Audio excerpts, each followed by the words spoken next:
If you encounter a shop on Etsy that violates platform policies, you can report it by following these steps. Start by visiting the official Etsy website and logging into your account. Once logged in, navigate to the shop you wish to report by searching for it or selecting an item from the shop. Scroll down the item page to find the shop name and owner details on the right side of the screen. Click on the shop name to view its profile, which includes information such as the number of items sold and reviews received.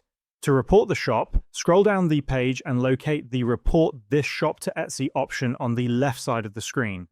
Click on it, and you'll be prompted to select a reason for reporting the shop. You can choose from the given options. After selecting a reason, provide additional details in the text box to explain your concerns. Once you've completed the form, click on the Report this shop button.